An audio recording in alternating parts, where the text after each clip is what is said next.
Let's take a look at tips for better fuel mileage and saving gas. To start out, we look at optimal speed when driving. Typically that speed is for each vehicle can be around what most speed limits are. Now if you go a little bit slower, a little bit faster, you'll notice a 10 to 15% drop off in fuel efficiency, and again that depends on what type of vehicle you have. But typically speaking, we get to our optimal point here, and then the faster we go, the slower or the less gas mileage we get, until eventually we end up in NASCAR land where we get really bad gas mileage. Another tip is regularly changing your air filter. Now if it's fuel injected, it's not going to help a lot with gas mileage.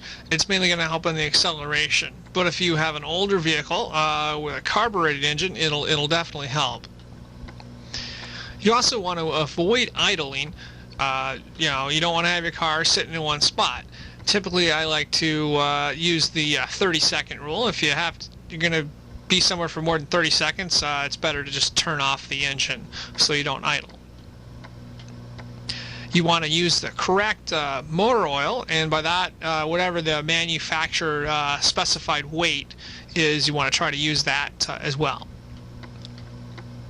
Now we're looking at the subject of drafting here, and drafting can also be referred to as tailgating, where it blocks the air resistance, and there's not as much due to aerodynamics. There's not as much air resistance, and it's easier to drive, and you get better fuel mileage. However, there are some safety issues again, because we're blocking the air resistance, so we're getting better gas mileage, but with the safety issues in mind, if we get into a crash, that's not good, because it results in a hospital visit, which evaporates all of our gas savings, and not to mention the fact that it might damage our really nice vehicle, which will cost more than a few tanks of gas to fix. Another tip is using the cruise control. Just setting it, if you're on the expressway and there's not a lot of traffic, setting it at a nice easy cruising speed so you don't have sudden changes and you get more efficient use of the gas. Tire inflation is also important. You don't want your tires looking something like this. So if you see your tires look like this, you want to fill them with air, and if there's any additional problems, you might want to get the tires looked at or replaced. But definitely make sure you have your tires inflated to the proper PSI that's recommended on the tires.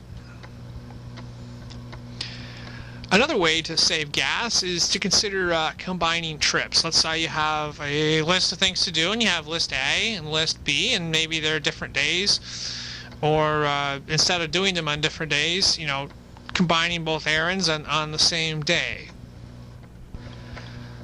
Another tip is trying to cut down on aggressive driving, such as speeding, rapid acceleration, and braking.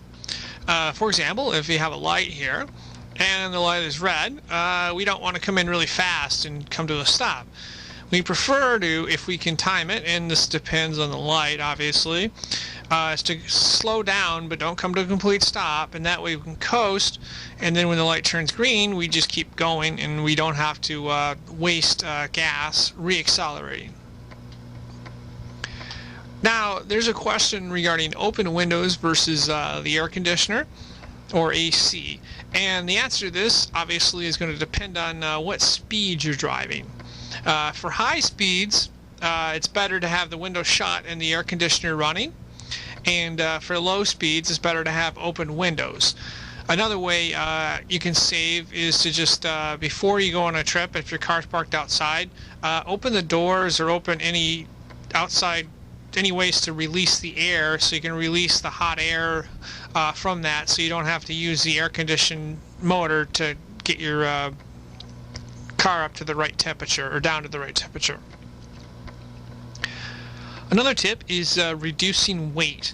By that, you have this excess stuff that you might not need. Now, the key thing is it's a judgment on what you think you need versus what you're actually using, and that's judgment based on how each person knows themselves. But the idea here is you're trying to save horsepower. Maintenance is also important. You want to keep fine tune-ups such as oxygen sensors and stuff like that, and make sure your thing's running so your car doesn't get junky like this one right here. Another way you can save gas is to just ride a bike. Okay, I'm just kidding on that one. But in wrapping up, there's two other points that you might want to consider depending on the situation. And those are high-octane fuel. There's obviously trade-offs with that, and use of overdrive gears. There's obviously trade-offs with that, and you have to know what situation you can and can't, or make it efficient to use that. And this wraps up our tips for better fuel mileage. Thank you for watching, and make sure to keep the gas cap on the tank after you fuel up.